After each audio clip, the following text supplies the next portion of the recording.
Hello students, question number 11 करने जा रहे हैं हम। तो देखो बच्चे, इस क्वेश्चन की ऑलरेडी आपको फिगर गिवन है बुक में, ठीक है।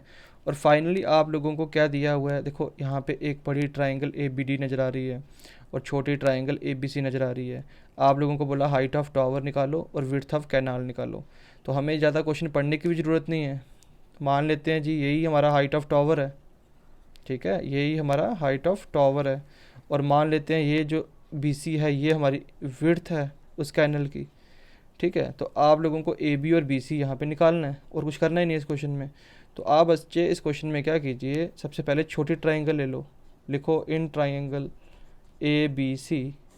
तो A B upon B C, A B upon B C जो है वो टैन कितना दिया हुआ है 60 डिग्री, क्योंकि परपेंडिकुलर अपॉन बेस क्या होता है हमारा टैन होता है। तो A B as it is और बी सी भी फ़िलहाल पता नहीं है तो वो भी एज इट इज़। और टैन 60 कितना होता है √3 होता है। वन खुद से लगा लो। तो क्रॉस मल्टीप्लाई करेंगे तो कितना आया, B C into √3 is equal to A B आ गया, राइट। तो अब हम सॉल्व करते हैं, तो यहाँ से हम बी सी निकाल लेते हैं। तो बी सी कितना निकला, ए बी अपॉन √3 निकल गया, ठीक है। यहाँ तक पहली चीज़ तो समझ में आ गई हम लोगों को। अब हम यहाँ से कर लेते हैं आगे। अब बड़ी ट्राइंगल ले लेते हैं, तो वो है in triangle A B D, है ना, ए बी डी। अब ए बी डी में ए बी आ गया परपेंडिकुलर और जो बी डी आ गया वो आ गया हमारा बेस। और टैन कितना 30 डिग्री। तो ए बी आ गया परपेंडिकुलर और बी डी आ गया हमारा बेस, और ये है एंगल कौन सा, टैन 30 डिग्री। अब ए बी की वैल्यू पता नहीं है, बट बी डी जो है वो B C plus C D से मिलकर बनता है। तो यहाँ B C plus C D लिख लेते हैं। और टैन 30 होता है 1/√3, राइट। अब बच्चे देखो यहाँ ए बी आ गया, आपने बी सी की वैल्यू निकाली थी पीछे, A B √3, A B √3 plus C D आपको पहले ही क्वेश्चन में ही गिवन था, ये 20 है, इक्वल टू 1/√3। 1 हम खुद से लगाते हैं, तो ये आया a b 1 into a b plus √3 into 20 upon √3 1 सा √3 इज इक्वल टू 1/√3। तो बेटा ये कितना आया, ए बी अपॉन 1 इंटू √3 जाएगा ऊपर और ये आ जाएगा नीचे, a b plus 20 √3 is equal to 1/√3।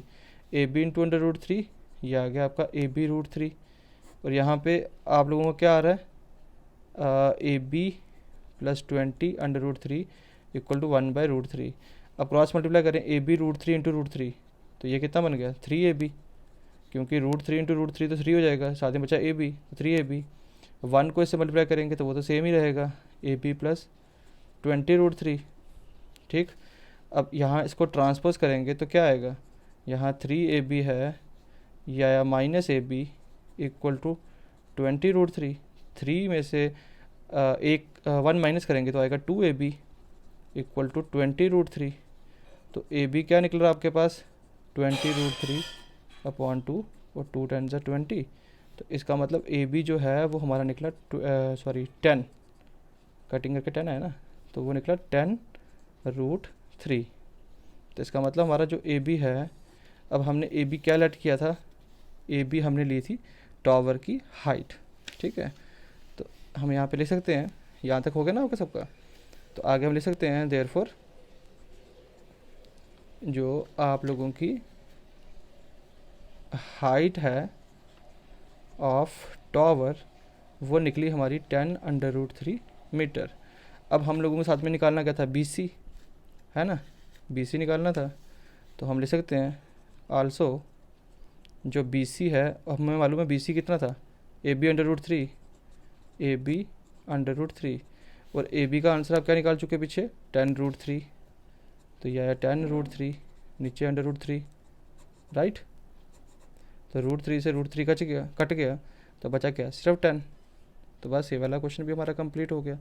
तो बच्चे हमारा ओवरऑल हमारे जो 2 आंसर थे, तो हमारी हाइट निकल गई थी, अब बची क्या थी विड्थ। तो हम लिख सकते हैं जो विड्थ है कैनाल की वो हमारी निकली 10 मीटर, ठीक है, समझ में आ गई। तो ये भी